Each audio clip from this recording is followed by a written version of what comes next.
também aqui agradecer a honra de estar sentada ao lado da minha diretora, professora Emília, coordenando essa mesa, educando o médico para o futuro. E dizer que, para mim, é emocionante. São muitos anos de Escola Paulista de Medicina, desde 1967. Então, é uma vida dentro dessa casa. E vou já parar. Eu lembro que a minha filha dizia que ela tinha uma irmã mais velha, que se chamava Escola Paulista de Medicina.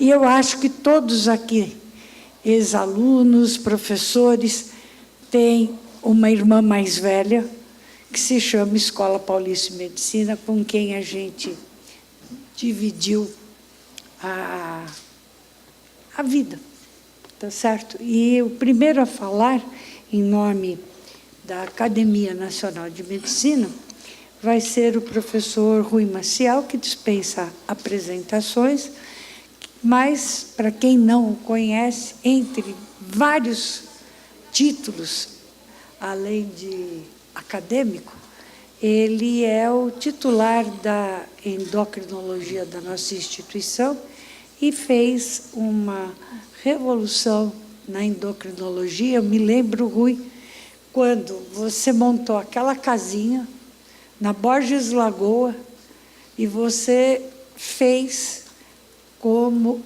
uma parte dele com verba da FAPESP, com financiamento voltado para ensino e pesquisa. Então, eu me lembro daquilo, eu tenho muito orgulho de todo o teu trabalho aqui. Obrigada por você estar aqui. Muito obrigado, Helena. Boa noite a todos, né? Em nome da professora Emília Sato, eu cumprimento todos os meus colegas. E talvez eu vou ser uma nota dissonante aqui, né?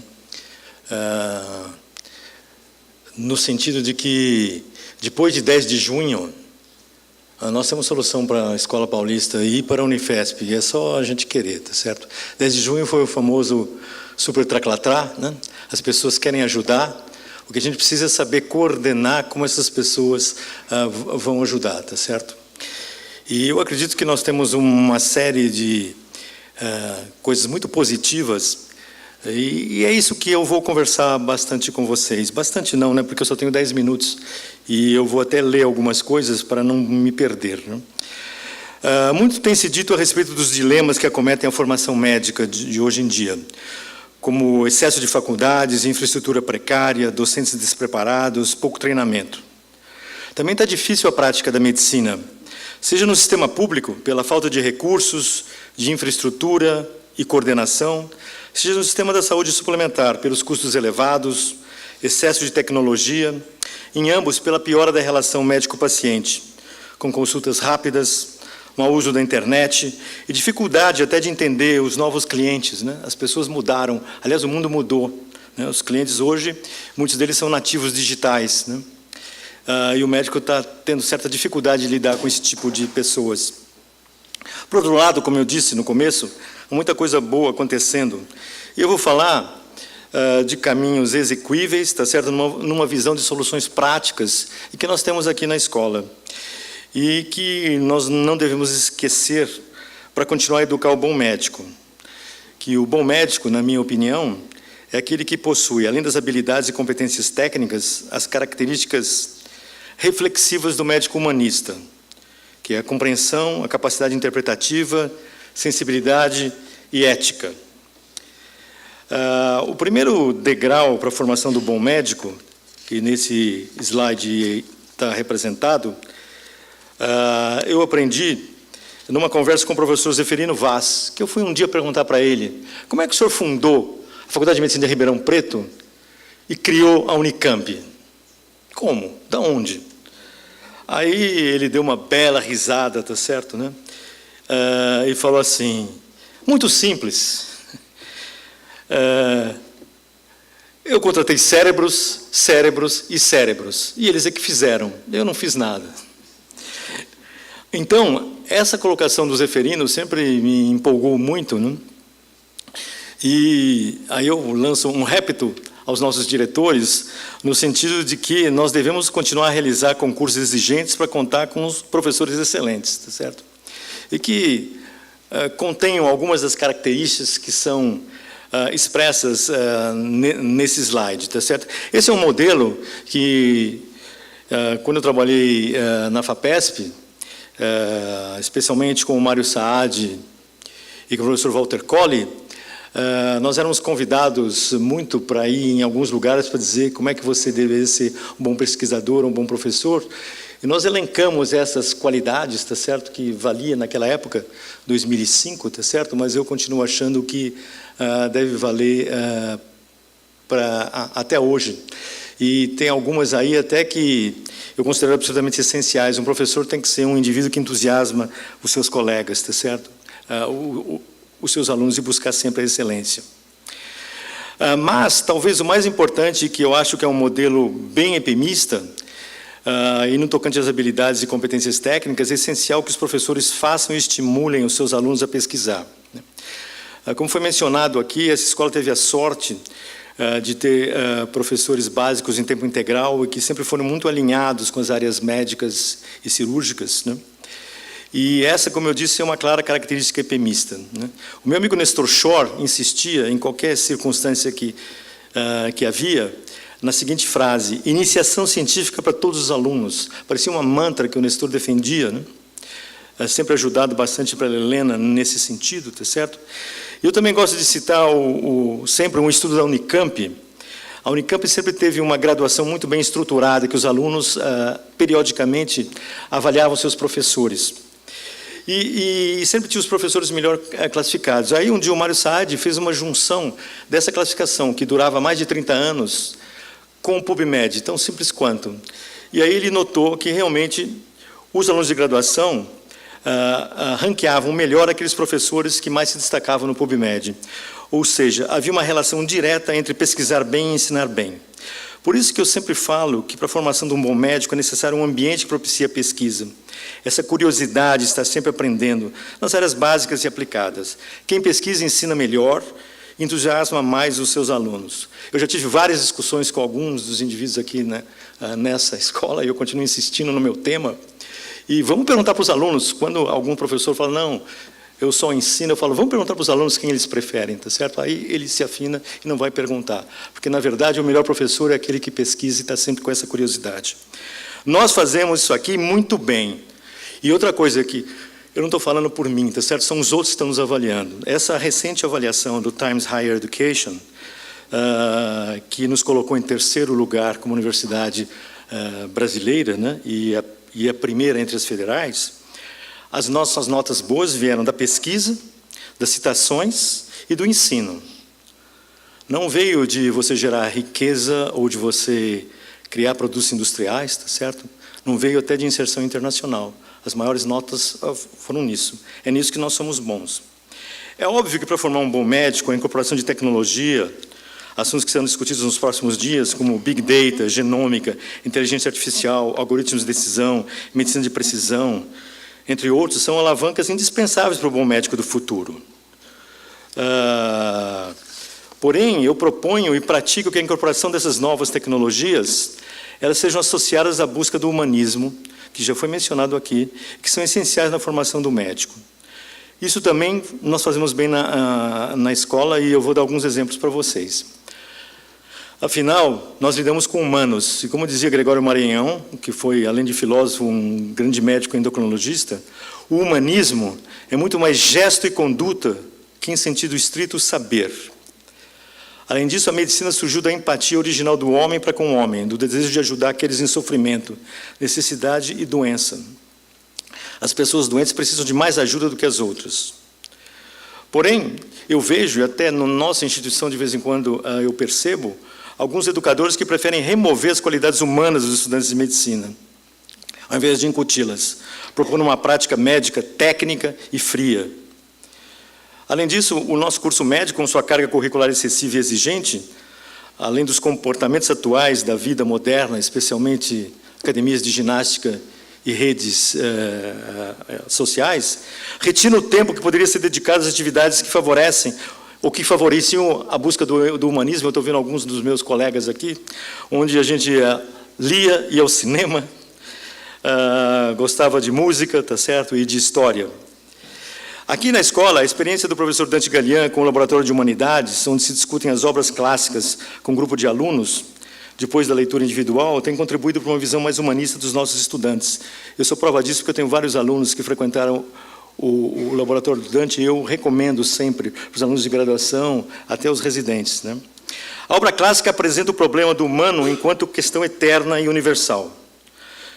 Um dos meus alunos falava assim: eu acho que eu aprendi muito mais a respeito do ser humano lendo os clássicos lá no Laboratório de Humanidades, como Hamlet, Dom Quixote, Odisseia, A Morte de Ivan Illich, do que lendo manuais de psicologia, tratados filosóficos ou os cursos de psiquiatria, com todo o respeito a Jair. Porém, ler uma obra clássica não é fácil.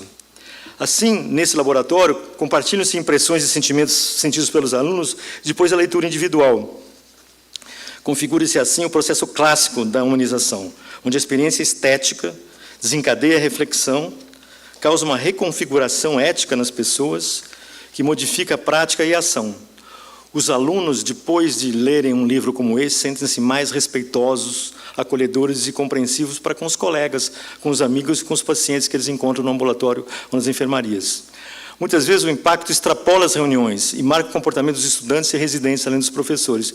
Eu, por exemplo, que nunca frequentei o laboratório, li pela primeira vez A Morte de Ivan Illich e parte da obra de Tolstói por influência dos alunos meus que os assistiram. Eu fiquei até com vergonha, para continuar o diálogo com eles, eu fui ler.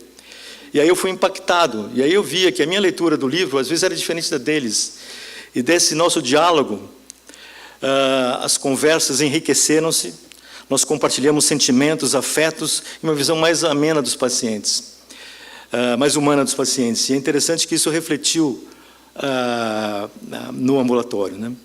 Essas leituras ensinaram-me a ouvir mais os meus alunos e os pacientes, em consequência, ampliaram nossos afetos mútuos, o que se traduziu na maioria das relações médico-pacientes, e também de professor-aluno. Tanto que, depois disso, o meu aforismo preferido tem sido esse, que eu recolhi num livro do Pedro Nava, que, por sua vez, copiou do Talmud, que eu aprendi muito com os meus mestres, aprendi mais com os meus colegas e com os meus mestres, mas aprendi muito mais com os meus alunos do que com todos os demais.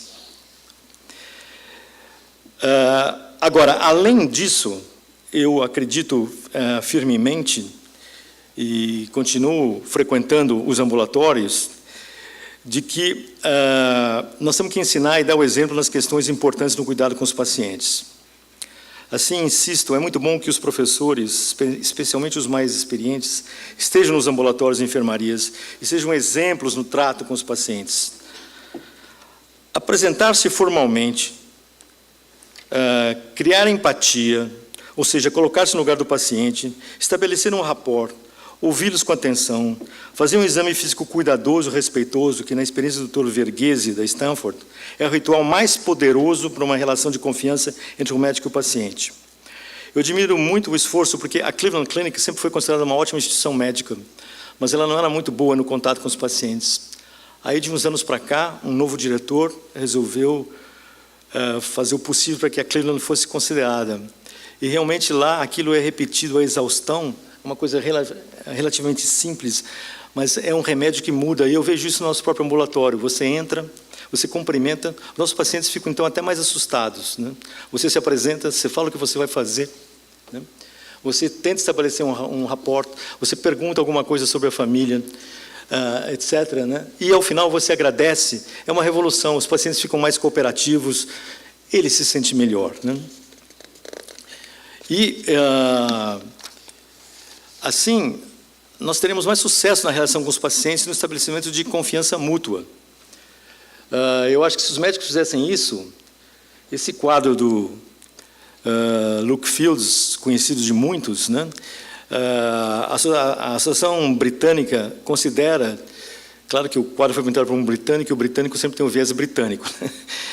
Mas os britânicos consideram que esse quadro foi o que mais contribuiu para o bom relacionamento dos médicos com os pacientes em todos os tempos, tá certo? Porque mostra, é a melhor representação pictórica de empatia e preocupação com o próximo, né? Mas, modernamente, nós temos a TED do Dr. Verghese, da Stanford, que eu já mencionei, que eu recomendo para quem não leu, que leia, né? Essa TED já teve mais de 1.500.000 visualizações, tá certo, né? Hoje à tarde eu chequei só para ver quanto é que estava, né? E onde ele aponta as vantagens do exame físico e de uma relação médico-paciente mais estreita, tá certo, né? Isso faz com que as coisas mudem, né? Existe um componente ritual nessa história bem tirada aí nesse exame físico que melhora muito a relação médico-paciente, né? Isso é muito melhor do que esse desenho que apareceu no JAMA e que mostra uma criança depois de um atendimento, onde vocês podem ver que, diferentemente do quadro lá do Luke Fields, onde existe aquele olhar de preocupação do médico em relação ao paciente praticamente moribundo, que o médico ele está de costas para o paciente, para a mãe, tá certo, né? É uma consulta pediátrica, né? E de frente para o seu computador, tá certo? É como uma criança viu aquela consulta, né? Dessa forma, eu acho que nesse modelo EPM para educar o médico para o futuro, vamos dizer sim a tecnologia, né? Eu a exerço, eu a faço, tá certo, né?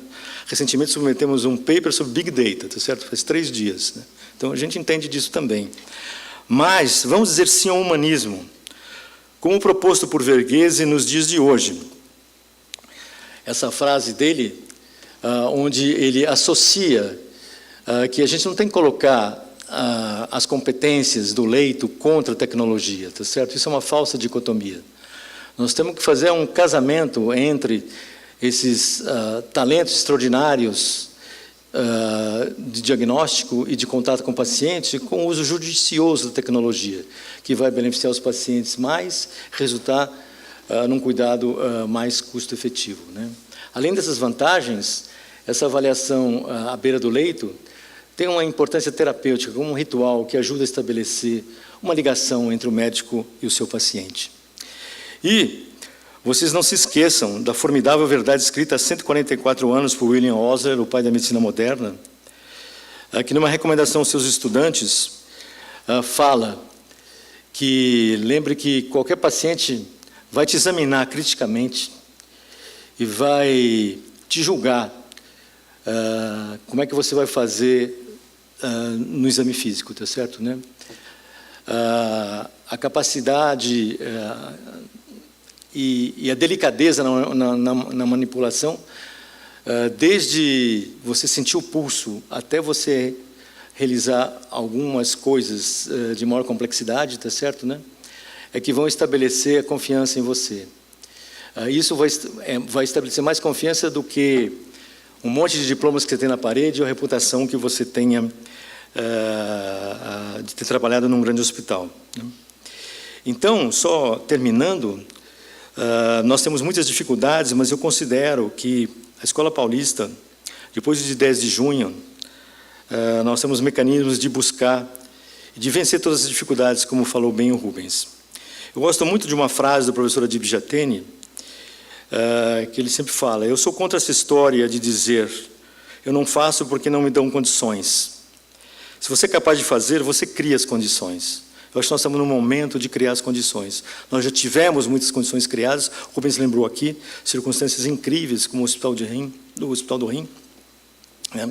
E outras, como ele muito modestamente não falou tão bem, tão enormemente do Instituto da Visão, tá certo? Mas, concluindo, né? Temos que olhar a tecnologia, mas nós não podemos esquecer essas questões muito importantes que acompanham os médicos desde a criação da medicina. A série está muito próximo aos nossos pacientes, ser o mais possível empáticos com eles, tá certo? E com isso nós vamos criar o médico do futuro que vai ter um diferencial extraordinário. Muito obrigado pela atenção.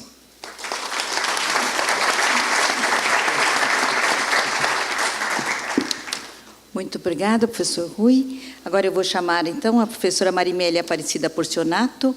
A professora Marimélia é professora associada de Biologia Molecular da Escola Paulista de Medicina, Unifesp, e ela é secretária da Regional da SBPC. e ganhadora de vários prêmios. Ela também é a coordenadora da Câmara de Pós-Graduação em Pesquisa da Escola Paulista de Medicina. Obrigada, professora. Eu é que agradeço. Eu agradeço a comissão organizadora por esse convite. Já está aí, né? Bom, não sendo médica, né, mas tendo um contato com os estudantes de medicina, que eu dou aula no primeiro e no segundo ano, né, a gente dá aula de bioquímica e biologia molecular, eu fiquei me perguntando o que o médico do futuro, né, que a gente está formando agora, a Emília citou que esses, né, estudantes vão estar formados daqui a 10 anos, na verdade eu joguei um pouquinho mais para frente, e eu fiquei imaginando o que um médico daqui a 20 ou 30 anos vai encontrar. E, diferentemente da abordagem do Rui, que foi pelo lado humanístico, eu vou cair mais para o lado da ciência e da tecnologia, né? Então, quando a gente pensa, né, o que o médico vai encontrar daqui a 20 ou 30 anos, além de, provavelmente, seres humanos híbridos, que todos seremos, né, talvez 30 anos ou 50 anos, mas a gente vai chegar lá, esse vai ser o cenário, algumas coisas já mais próximas, outras coisas ainda muito experimentais, né? Mas o que a gente pode pensar em termos de ciência e tecnologia no futuro da medicina são ferramentas que vão utilizar, por exemplo, o Big Data para prever uma infecção, né? Então, isso já é uma coisa que está bem, já é recente, né? Isso já está, inclusive, em testes. Vamos encontrar também edição do genoma, seja para o desenvolvimento de novas drogas, para correção de doenças. A gente vai encontrar uma tecnologia de captação de atividade cerebral para fazer movimento ou sensibilidade para pessoas que tenham perdido, né, essa sensibilidade. Isso é que está mostrando essa foto. Esse é um garoto que está usando um exoesqueleto, que ele pode estar em testes, né, para controlar com a atividade cerebral que é captada, né. Além disso, várias estratégias para proporcionar um envelhecimento mais saudável, né, e prolongar a expectativa de vida. O que a gente imagina é que, inclusive, já tem uma discussão de se realmente se biologicamente nós temos, né, um limite para a vida, e o quanto a gente vai poder estender essa expectativa, né? Além daquilo que eu comecei falando, né, que é a biofabricação de tecidos e órgãos para transplante. E não somente, eu acho que hoje a gente pensa, né, nesses transplantes ou nesses tecidos e órgãos como tecidos e órgãos feitos de células de verdade e de matriz extracelular, mas muito provavelmente daqui a 30 ou 50 anos a gente vai ter materiais, né, não biológicos interagindo com materiais biológicos. Então, o médico que hoje está entrando ou que está próximo aí da sua formação, certamente vai pegar parte desses desenvolvimentos tecnológicos, né? Opa, desculpa. E uma coisa pode ser, eventualmente a gente vai ter um futuro tão delimitado, como eu tentei colocar na outra slide, ou, na verdade, a gente vai ter uma mistura e as fronteiras entre as diferentes abordagens, né? Então, seja de coleta de dados ou as questões biológicas, ou a Emília mostrou, né, esse curso de medicina, que é uma medicina com a engenharia. Então, essas fronteiras que hoje a gente começa a perceber que começam a se desfazer, então essas fronteiras já não existem tão claramente como existiam há 10 anos atrás ou 20 anos atrás. Mais para frente, elas provavelmente vão desaparecer, né?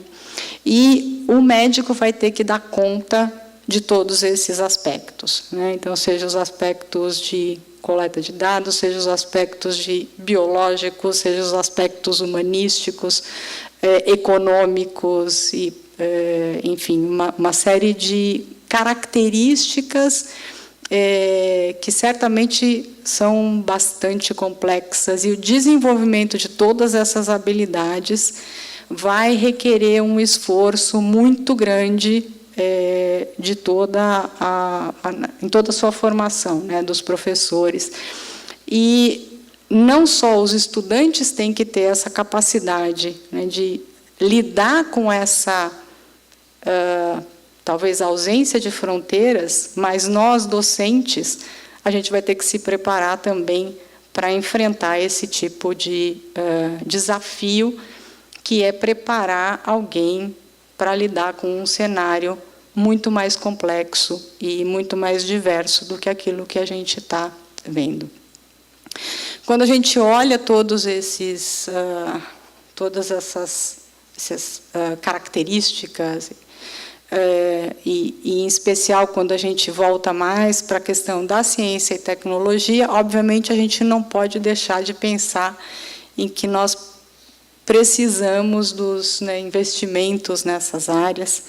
E aqui, já que eu estou falando, né, representando a SBPC, eu também não posso deixar de mostrar o quanto nós temos sido prejudicados e os investimentos, né, em ciência e tecnologia no país têm caído nos últimos anos. E, certamente, todos vocês já viram vários desses gráficos mostrando a queda, né, no investimento para a ciência e tecnologia no país, e a gente faz sempre questão de repetir, né, que ciência é investimento. Isso é uma frase que a Helena, a Vanderlan, a gente, né, sempre repete isso, porque parece que nunca é demais, né, mostrar que ciência, tecnologia, educação, isso não é gasto, é investimento. E nós temos que continuar lutando para que isso seja revertido. E, para finalizar, eu encontrei um dado que me deixou bastante preocupada, olhando nos dados da OECD. Um dos testes que foi aplicado aqui, né, no PISA, mede o grau de alfabetização científica de jovens da faixa de 15 anos de idade. Então, a alfabetização científica nada mais é do que a capacidade que uma pessoa tem de compreender algum conceito científico ou de explicar algum fenômeno que tenha, né, uma característica de ciência, ou que possa fazer inferências ou explicar algum fenômeno, tirar conclusões baseado em evidências científicas. E, se vocês olharem, acho que eu consigo apontar aqui, né? O Brasil está aqui, né? Então, está nos piores índices de essa pesquisa de 2015, sendo que aqui a gente tem a média, né, dos países que foram testados. Esses países estão aqui. Então, se a gente pensar que esses meninos de 15 anos, daqui a 5 anos, estarão entrando, né, nas universidades, e aí eu não estou falando somente aqui da Escola Paulista de Medicina, porque a gente não é uma ilha, né, a gente tem que se preocupar também com o que acontece no restante do país. Então, esse dado, né, dessa deficiência da alfabetização científica dos jovens é bastante preocupante. Então, acho que se a gente quer pensar no futuro da medicina e no futuro de todas as outras carreiras também, né, então a gente tem que talvez ter alguma ação também nessa questão da alfabetização desses jovens. E, para finalizar, a SBPC faz muito esse papel, né? Eu convido todos que não conhecem, né, o trabalho da SBPC, que entrem aí no site, e aqueles que não são sócios, que se associem, porque a SBPC tem um papel muito importante nessas lutas por manutenção de investimentos na ciência, tecnologia, educação, saúde, e há 70 anos vem, né, brigando, e nós temos aqui a nossa presidente de honra, né, a Helena, que foi a última presidente da SBPC, e continua presidente de honra, e ela fez um trabalho excelente na sua última gestão. Eu agradeço, então, a oportunidade de falar aqui, e muito obrigada.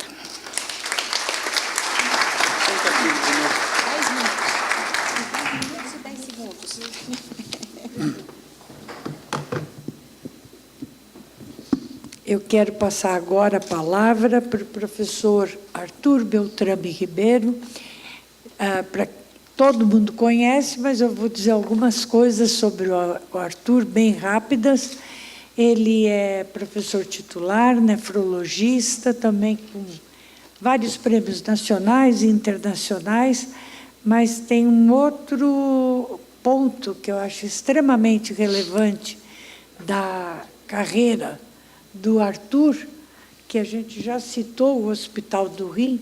Ele foi um dos diretores do Hospital do Rim. O Hospital do Rim é orgulho dessa instituição, porque eu espero não estar exagerando, mas do que eu me lembro até ontem, é o hospital com o maior número de transplantes do mundo, né, na área renal, num único hospital. Então, estamos falando de Big Data, eu acho que nenhum outro lugar tem um Big Data na área de transplante renal do jeito que nós temos nesse hospital. Então, Arthur, muito obrigado. E o Arthur é membro da Academia Nacional de Medicina, é membro da ABC também, mas ele está aqui como Academia Nacional de Medicina. Obrigada. De Ciências, perdão. Muito obrigado, boa noite aos colegas da mesa, aos colegas que aí estão sentados, os alunos, eu acho muito bom que eles estejam aqui. Eu vou fazer uma apresentação rápida, não desanimem, que acaba logo, e eu vou chamar a atenção para algumas coisas. Quando me pediram para falar, foi o meu amigo Rubinho que me ligou e já passou dizendo que eu tinha que falar autoritariamente. Eu comecei a pensar, falei, meu Deus, eu vou falar o quê? O que eu sei do que vai ser o futuro? Né? E um indivíduo, na minha fase de vida, é muito ajudado por reflexões, não do futuro, mas do passado. Eu tenho passado e pouco futuro nessa fase de vida. A primeira coisa que eu lembrei é o seguinte: acesso à informação. O médico, já foi dito pela doutora Emília, o médico que se formar vai ter que ter acesso à informação tão simples, tão simplificado, na ponta do dedo, que ele vai precisar saber filtrar. Parênteses, quando eu entrei na escola, o meu mentor, que era o Oswaldo Ramos, me contava a geração do pai dele. Como é que era a informação? Eles pegavam um navio, iam para a Europa, voltavam com um livro. E aquele livro fazia um impacto. Eu vivia Bireme, e hoje em dia nós estamos nessa situação. Para frente vai ser pior. Então o médico vai ter que saber filtrar a informação.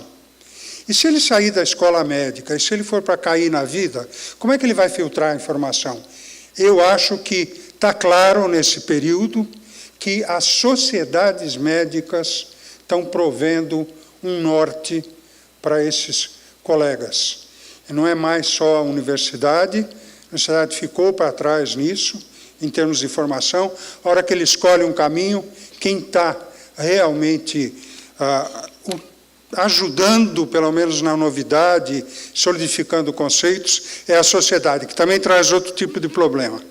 A segunda coisa que eu queria chamar a atenção é que ele vai ter que trabalhar em grupo. Aquele médico, como o avô do Rui, que foi um grande médico aqui em São Paulo, a doutor Monteiro de Barros, que ia de casa em casa, que o Oswaldo falava para mim o tempo todo, que era o grande padrão de médico para todos nós, né? Ele acabou. Realmente ele acabou. Só para vocês terem uma ideia, eu queria mostrar esses